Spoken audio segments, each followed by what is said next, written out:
복된 밤입니다.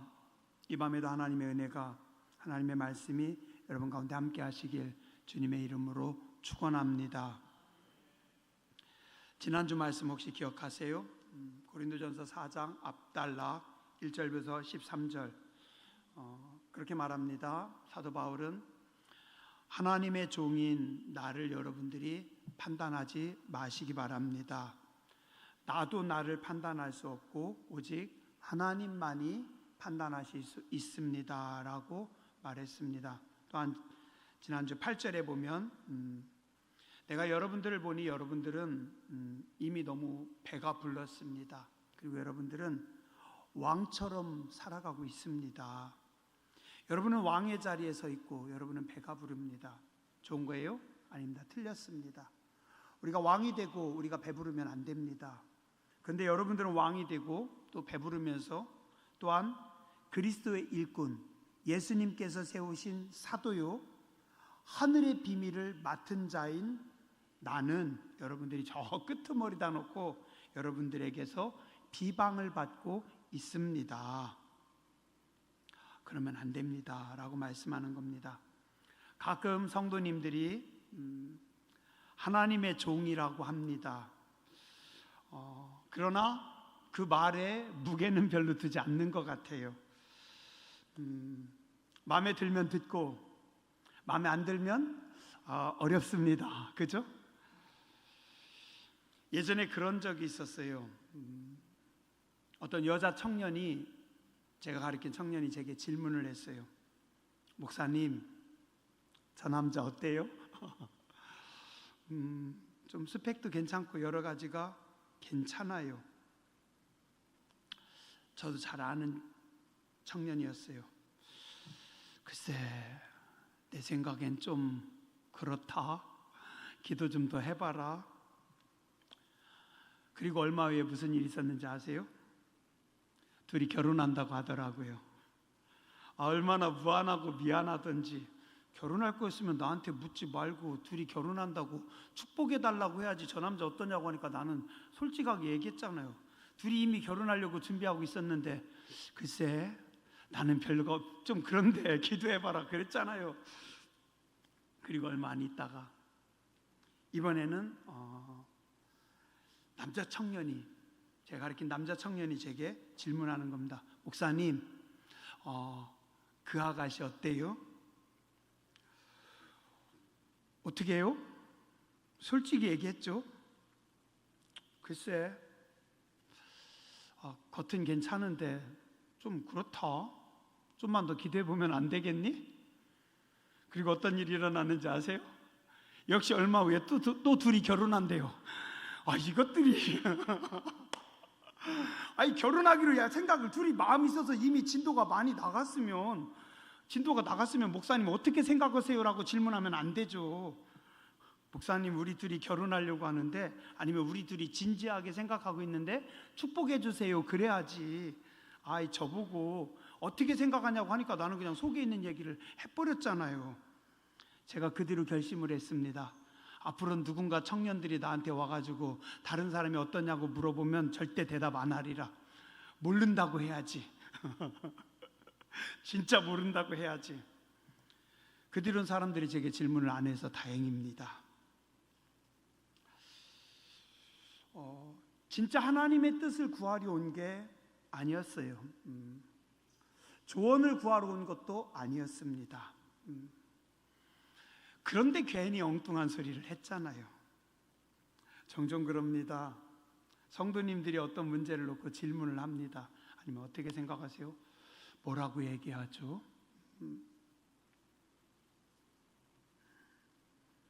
진짜 받아들이려고 하시는 걸까? 아니면 그냥 한번 지나가는 말로 물어보는 걸까? 고린도전서 4장 앞부분에서 사도 바울은 말합니다. 여러분들은 내가 보니 참 배부릅니다. 여러분들은 왕같이 신앙생활하고 계시군요. 그리고 우리는, 하나님의 종인 우리는 저 끄트머리에다 놓고 만물의 찌꺼기처럼 대하고 있군요 라고 우리말로 하면 팩폭입니다. 팩폭. 돌직구를 날린 겁니다.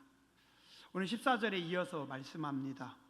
그러나 그렇다고 해서 지금 내가 여러분들을 부끄럽게 하려고 이걸 쓰는 거 아닙니다. 그렇죠?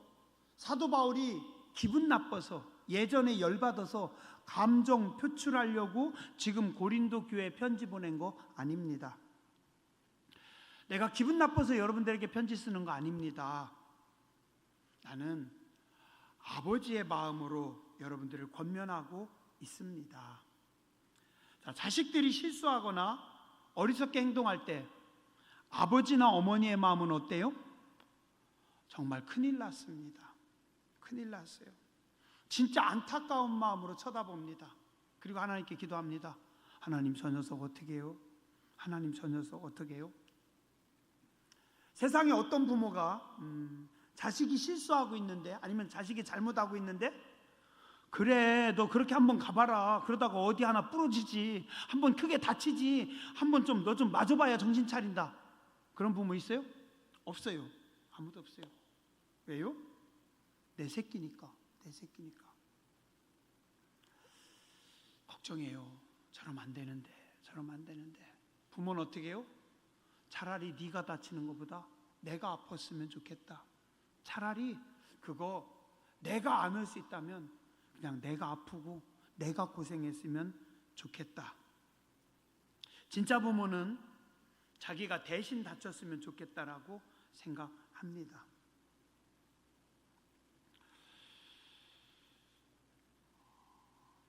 오늘 사도 바울이 심심해서, 아니면 시간이 지나고 돌아보니 자기 감정에 북받쳐서 고린도 교회에 편지하고 있는 거 아닙니다. 고린도 교회는 바울이 2차 전도 여정 때 주후 AD 50년에서 52년경에 그곳에 세운 교회로 봅니다. 자, 그런데 고린도 교회는 풍요로운 땅이었고, 또 여러 가지가 좀 좋은데 좀 문제도 많았습니다. 여러 가지 좀 혼란스럽고 하여튼 복잡한 문제들은 다 가지고 있는 게 고린도 교회였어요.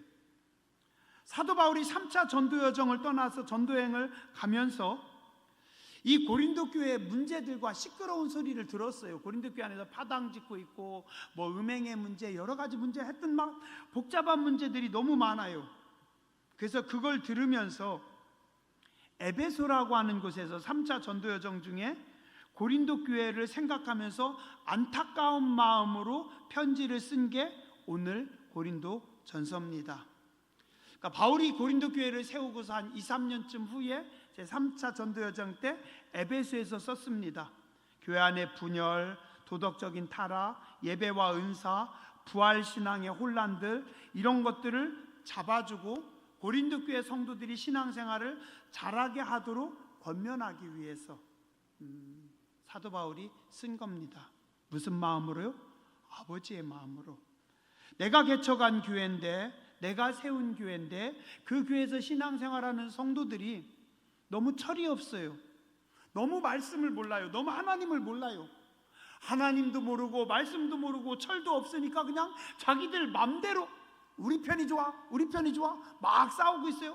교회 안의 성도들이 부끄러운 줄 모르고 음란한 짓들도 막 하고 있고, 아무렇지도 않게 교회 안에서 목에다가 힘주고 있고, 또 예배도 은사도 이쪽에서 내가 은사 받았다, 내가 뭘 봤다, 내가 뭐 했다면서 교회가 막 시끄러운 겁니다. 그래서 어떻게 해요? 아버지의 마음으로 사도 바울이 편지를 썼습니다. 그럼 여러분들은 이 성경을 볼 때 어떻게 읽어야 되겠어요? 자식의 마음으로, 아버지가 나에게 주신 하나님의 말씀으로 우리는 받아들여야 합니다. 어릴 적에 부모님은 우리에게 안 된다라고 하는 말씀을 너무 많이 하셨어요. 안 된다, 안 된다, 하지 마라, 틀렸다, 하여튼 아주 그죠? 지겨운 잔소리로 들렸습니다. 근데 내가 어머니가 되고 아버지의 입장에서 자식을 보니까 어떻게 해요? 너무 아슬아슬합니다. 쟤 왜 저러지? 야, 그러면 안 돼. 야, 그러지 말라니까. 왜 그랬어? 왜 그랬어? 너무 안타까워서 또 어떻게 해요? 어느 순간 내가 나를 보니까 우리가 또 잔소리를 하고 있는 겁니다. 내가 어릴 적에 내 어머니나 내 아버지가 했던 그 잔소리들을 그때 그렇게 듣기 싫었는데 어느 순간 내가 하고 있어요. 왜요? 안타까우니까, 안쓰러우니까. 지나고 나서 보니 그렇게 듣기 싫었던 그 잔소리들이 내게 꼭 필요한 인생의 조언들이었습니다. 오늘 14절, 15절 사도 바울은 아버지의 마음으로 말씀하고 있습니다. 나는 여러분을 부끄럽게 하려고 이 성경 쓰는 거 아닙니다. 오직 너희를 내 사랑하는 자식처럼 생각해서 권면하고 있습니다. 예수님 안에 1만 스승이 있습니다. 그러나 아버지는 많지 않습니다. 나는 예수 안에서 내가 복음으로서 여러분들을 낳았기 때문입니다. 여러분을 부끄럽게 하려고 하는 게 아니라 부모의 마음으로, 아버지의 마음으로 여러분들에게 지금 이 성경을 쓰고 있으니 여러분들은 이 말씀을 잘 생명같이 받아들이시기 바랍니다. 요즘 정보의 홍수 시대입니다. 기독교 TV 한번 딱 틀으면 기라성 같은 목사님들이 주옥 같은 설교가 막 쏟아져 나옵니다. 하루 종일 설교를 들을 수 있습니다. 유튜브에 몇 자만 치면 최고의 설교들이 쏟아져 나옵니다. 그리고 요즘은 또 어떤 시대인지 아세요? 심지어는 컴퓨터도 설교를 할 수 있습니다. AI에다가, 컴퓨터 AI에다가 나 지금 기분이 이래, 나 지금 이런 문제 있어, 나 지금 어떻게 네가 좀 설교 좀 해줘. 그럼 걔가 설교문을 쫙 작성해가지고 줍니다. 틀린 말씀은 하나도 없습니다. 진짜 똑똑합니다. 이게 뭐예요? 그리스도 안에 있는 1만 스승입니다. 그리스도 안에 스승들이 많습니다. 이곳저곳에서 많은 스승들이 있습니다. 그러나 진짜 아버지는 많지 않습니다. 나는 복음으로써 여러분들을 낳은 아버지입니다. 지금 사도 바울이 권면합니다. 16절, 진짜 아버지가 하시는 최고의 멋진 고백입니다. 한번 따라서 해보시죠. 너희는 나를 본받는 자가 되라. 자, 오늘 예배 끝나고 집에 가가지고 여러분의 아들이나 딸에게 전화해가지고 너는 나만 본받으면 돼 라고 말할 수 있는 분, 이신혜 권사님 못해요? 그 정도 할 수 있어야지. 제가 볼 때 교장 선생님은 그래도 하실 수 있죠? 그래도 교장 선생님인데 임동길 권사님 딱 전화해가지고 아들아 너는 나처럼만 살면 된다. 아버지는 믿음 안에서 살았단다. 아버지는 날마다 기도하면서 살았단다. 목사님 오늘 왜 나를 가지고 윤 장로님은 하실 수 있으시겠죠? 어떠세요? 제가 볼 때 허 장로님 정도면 가능할 것 같아. 허 장로님 오늘 예배 끝나고 가가지고 아드님한테 전화해가지고 유한아 너는 이 아빠처럼만 살면 돼. 그걸 말씀하실 수 있으시죠? 죄송한데 저는 못해요. 저희 아들이 대학교 들어간 이유를 제가 제일 많이 한 말이 뭔지 아세요? 맨날 미안하다고 했어요. 미안해. 아빠도 아들을 처음 키워봤잖아. 네가 처음이어서 그래. 아빠가 그때 생각이 짧아서 그래. 물론 지금도 짧지만 미안해. 제가 우리 아들한테요 미안하다 소리 수십 번을 했어요. 이놈이 어떤 놈인지 지난번에 미안하다고 했는데 그거 가지고 또 뭐라고요. 아빠가 그때 나한테 미안해. 아빠가 그때 나한테 그래 아빠가 잘못했어. 자식에게 혹은 뒷세대에게 선생님이 제자들에게 너희는 나처럼 살면 돼. 나를 본받는 자가 되라. 김경인 권사님은 그 정도 하시죠? 선생님이 아이들한테 얘들아 선생님처럼만 살면 돼. 어때요? 이거 어렵습니다. 나를 본받아라. 나처럼 살아라. 이 고백 아무나 할 수 있는 고백 아닙니다. 정말 부끄럽지 않게 최선을 다해서 인생을 살아온 사람만이 할 수 있는 고백입니다. 고백이에요. 쉽지 않지만 오늘 여러분의 자녀들에게 그렇게 고백할 수 있어야 돼요. 그렇게 하려고 노력해야 됩니다. 전 장로님, 청년들에게 니들은 나처럼만 신앙생활하면 된다. 그렇게 말할 수 있어야 돼요. 해야 돼요. 왜요? 이젠 우리가 아버지거든요. 이젠 우리가 어른이거든요. 노력해야 됩니다. 노력해야 돼요. 저는 두 가지가 전제되어야 된다고 생각을 합니다. 1번, 진짜 열심히 산 사람들만 할 수 있는 고백입니다. 정말 인생을 열심히 사는 사람, 사도 바울은 그랬어요. 누가 봐도 정말 열심히 살았습니다. 우리도 이제 얼마 안 남은 인생, 어느새 벌써 내가 보니까 내 인생의 반은 쓴 것 같아요. 어떤 분은 벌써 3분의 2를 썼대요. 남은 시간이 얼마 안 되는데, 그동안 잘 놀았으니까, 그동안은 내 마음대로 살았으니까, 그동안은 말씀과 상관없이 내 멋대로 망아지처럼 뛰었으니까 이젠 좀 주를 위해 살자고요. 이제는 예수님처럼 살자고요. 아멘을 아예 그냥 안 하고 그냥 다 집에다 놓고 오셨구만. 아멘 하면 붙잡아서 다음에 제가 체크할 것 같죠? 내년 이맘때쯤 체크할까 봐.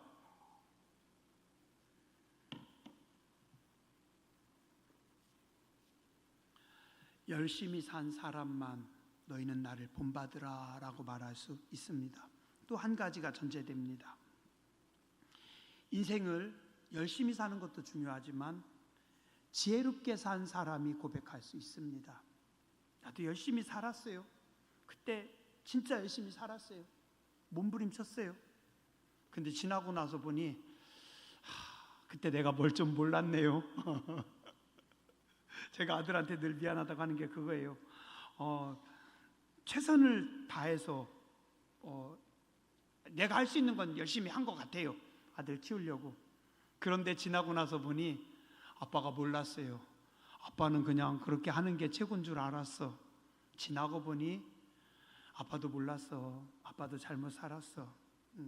아빠가 지혜가 없어서 그랬어. 열심히 살았어도 지혜롭게 살지 못한 사람들은 이렇게 말할 수 없습니다. 왜요? 내가 지나온 내 삶을 돌아보니까 내가 생각해도 부끄러운데, 내가 생각해도 후회스러운데 어떻게 나처럼 살아가라고 말할 수 있겠어요? 근데 바울은 이렇게 말합니다. 편지를 쓰는데 여러분들은 나를 본받으시기 바랍니다 라고 고린도 교회에 편지를 씁니다. 너희는 나를 본받는 자가 되라.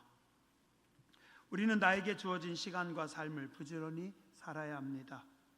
그리고 말씀을 보면서, 말씀이 다스리심을 받으면서 기도해야 됩니다. 성령님의 간섭하심, 성령님의 통치하심을 받아서 살아야 됩니다. 무엇으로요? 하늘의 지혜로. 하늘의 지혜로. 오늘은 쉽지 않지만 시간이 지나고 나서 우리가 앞으로 시간이 지나고 나서는 자녀들에게, 다음 세대 사람들에게 나처럼 사세요 라고 말할 수 있는 삶을 살아야 합니다. 지난 겨울에 눈 많이 온 어느 날이었어요. 제가 눈 많이 쌓인 하얀 눈이 내린 길을, 아무도 안 간 길을 한번 걸어간 적이 있습니다. 맨 처음 제가 발을 디디고 가면서 뒤를 돌아봤어요. 그리고 제 발자국을 봤습니다. 거꾸로 다시 제가 걸어온 발자국을 다시 밟으면서 다시 걸어봤습니다. 그리고 생각했습니다. 나중에 내 아들이, 내 딸이 훗날에 내 발자국을 따라오면서 무슨 생각을 할 수 있을까? 우리는 오늘 내가 찍어놓은 발자국이 다음 세대에 부끄럽지 않도록 성실히 그리고 지혜롭게 살아야 합니다. 18절에서 20절 사도 바울이 말씀합니다. 여러분들을 보니 교만한 분들이 많습니다. 고린도 교회 성도님들, 여러분들이 다시 나를 안 만날 것 같습니까? 다시 만날 겁니다. 내가 할 수만 있다면 여러분들 빨리 가고 싶습니다. 근데 여러분들 많이 교만합니다. 그런데 교만함을 모르고 있군요. 말은 많이 하는데 정말 여러분의 삶도 그렇습니까?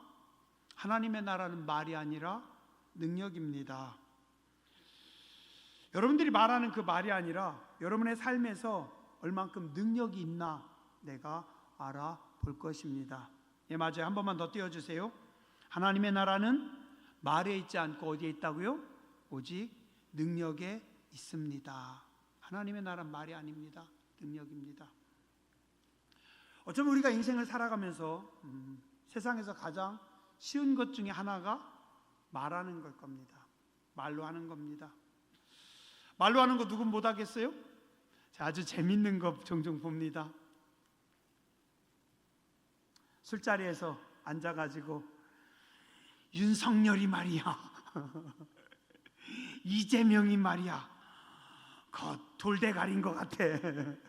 사람들이 그래요. 저렇게 무식해가지고 이재용이 말이야, 저렇게 밀어내가지고 정치를 논하고 경제를 논하고. 대한민국의 남자들은 한 잔만 들어가면 전부 다 정치학 박사고 경제학 박사님들입니다. 근데 제가요, 몇 년 전에 조금 이렇게 공부하고 싶어서 경제라고 하는 걸 조금 공부했어요. 그냥 공부는 아니고 조금 이렇게 조금 뒤적뒤적 해봤어요. 근데 어렵더라고요. 제가 몰랐던 부분들이 참 많더라고요. 너무 모르고 살고 있더라고요. 그러고 보니 저는 경제라는 것에 개념도 없는 사람인데 경제를 논한 겁니다. 정치요? 정치에 대한 나는 개념도 없는데 나는 정치를 논하고 있고 정치학 박사, 경제학 박사처럼 흉내내고 있어요. 왜요? 말만 하면 되니까. 내가 그 자리에 올라갈 일이 없으니까. 말만 하면 되니까. 말은 쉬워요. 근데 삶은 아닙니다. 삶은 달라요. 우리 성도도 그래요. 어쩌면 말은 쉬울 수 있습니다. 저도 설교하면서 찔립니다. 말은 쉬워요. 근데 능력은 없어요. 능력이 없어요. 믿음으로 살아야 합니다. 얼마나 쉬워요? 그냥 힘만 주면 됩니다. 근데 내가 어려울 때 진짜 믿음으로 살아야 그게 믿음으로 사는 겁니다. 시험에 떨어졌어요. 하나님 더 큰 뜻 있겠지? 그건 지금 얘기고, 그때는 어떻게 해요? 다 와르르 무너져 버리는 겁니다. 취업에 실패했어요. 다 무너져 버리는 겁니다. 내 삶에 어떤 문제가 닥쳤어요. 그때 믿음으로 사는 게 진짜 믿음입니다. 그때 말씀을 붙잡고 설 수 있어야 됩니다. 사도 바울은 이야기합니다. 제가 보니 여러분들 좀 교만한 것 같아요. 하나님의 나라는 말에 있지 않고 능력에 있습니다. 삶에 무게가 있어야 됩니다. 흔들리지 않는 믿음의 능력이 있어야 됩니다. 진짜 믿음을 가지고 있어야 됩니다. 조금 어려우니까, 조금 힘드니까, 조금 기분 나쁘니까 그냥 확확 흔들리면서 그냥 막 하나님 앞에 투덜거리면서 그냥 사정없이.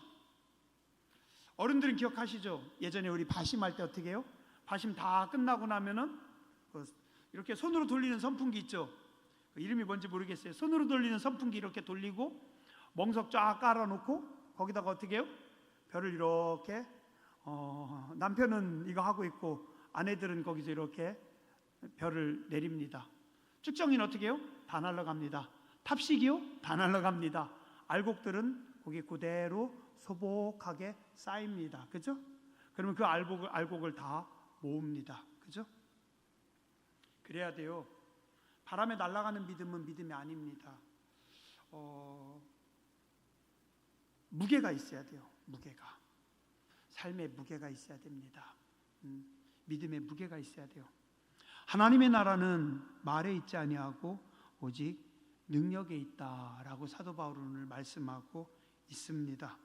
20절 저와 여러분이 한번 띄워주세요. 여러분, 저와 여러분이 한번 읽고 마치겠습니다. 하나님의 나라는 말에 있지 아니하고 오직 능력에 있음이라. 기도하겠습니다.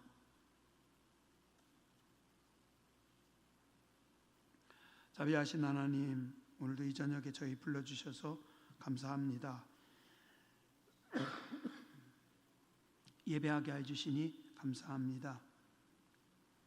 늘 하나님 앞에서는 겸손한 자들 되게 해주시고, 우리도 뒷세대, 다음 세대 하나님 부끄럽지 않은 걸음을 또 삶을 살게 해주시고, 너희는 나를 본받으라라고 말할 수 있는 자들 되게 하여 주시옵소서. 교만하지 않게 해주시고 우둔하지 않게 해주시고, 우리의 말에 우리의 삶에 능력 있게 해주시고, 우리의 믿음에 능력 있는 거룩한 백성들 되게 하여 주시옵소서. 거룩하신 주님 예수님의 이름으로 감사하며 기도드렸습니다. 아멘.